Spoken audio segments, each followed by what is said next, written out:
Hello guys, জানি ভয়েসটা শুনতে একটু অন্যরকম লাগছে কারণ আমি আমার দিদির বহিনা। আমার দিদি এতটাই ব্যস্ত হয়ে পড়েছে তিনটে ছেলে মেয়েকে সামলাতে যে আমি ভয়েস ওভার দিতে বসেছি আজকে। সো এখানে সৈকতরা একটা চকলেট এনেছিল, ডার্ক চকলেট, ওরা আমাকে না দিয়ে খাচ্ছে। এখানে বেটু বসে বসে খাচ্ছে। আর নেক্সট রাত 3:30 চকলেট খাচ্ছি, ওটা শেয়ার করবি। হয়েছে। নেক্সট মর্নিং বাবা পদ্ম ফুল এনেছে, দেখো কতটা সুন্দর লাগছে পদ্ম ফুলটা দেখতে। তারপরে দুপুরে একটা ইনভিটেশন বাড়ি ছিল, বলতে গেলে ভোজ ছিল। এখানে আমি দিদির সাথে চলে এসেছি পোজ মারতে। কেমন লাগছে একটু জানাবেন আমাদেরকে। তোকে ভালোই লাগছিল, আমাকে ভালো লাগছিল না। হ্যাঁ, এখানে মিটি পোজ মারছে, হেভি সুন্দর পোজ।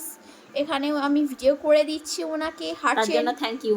অফকোর্স। আর এখানে আমি বলছিলাম যে দুটো দাঁড়া ছবি তুলে দিই, রোদ আসছে কি সুন্দর, কিন্তু কে শুনে আমার কথা। যাই হোক আমি রোদে দাঁড়াতে পারছিলাম না, আমাকে কালো করার চিন্তা ভাবনা ছিল। তারপরে আমরা এখানে হাঁটছি পোজ মারার চেষ্টা করছি, যেটা খুবই খারাপ লাগছে। আমার বেডরুম পোজটা হেভি হয়েছে কিন্তু, সেটা বলতেই হবে। অ্যান্ড এখানে মিঠি আমাকে অনেক বেশি জ্বালাচ্ছে, তাও আমি ওকে নিয়ে হাঁটছি, কী করবো, আমার একমাত্র মেয়ে।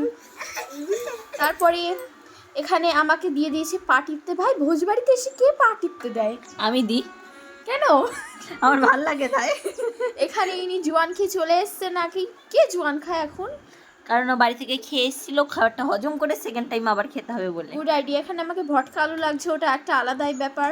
তুই আলুই, আচ্ছা সাদা আলু তুই। ঠিক আছে। এখানে মাম্মাম গভীর চিন্তায় ব্যস্ত হয়ে পড়েছে, এখানে উনি খেতে ব্যস্ত, আমি ভিডিওটা করে দিয়েছি কিন্তু।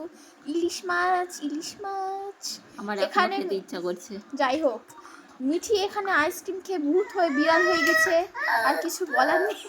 আইসক্রিমটা এমনিও ফ্রিজে রাখা ছিল না, গলে গিয়েছে, ওই জন্য মেয়ের এই অবস্থা। আমরা দুর্নাম করছি, দুর্নামটা যেন কানে পৌঁছায় ওদের। চড়াবো, ভালো করে বয়স দে। এখানে দিদি বাড়ি চলে এসছে মেকআপ টেকআপ তুলে। হ্যাঁ, একটা কথা বলতে ভুলে গেছি যে মাইপোস্টটা ওখানে রেখে চলে এসছে, কেমন ভুলাক্কা। তো ভিডিওটা ভালো লাগলে অবশ্যই জানিও। টাটা বাই বাই, দেখাবে নেক্সট আরও একটা ভিডিওতে।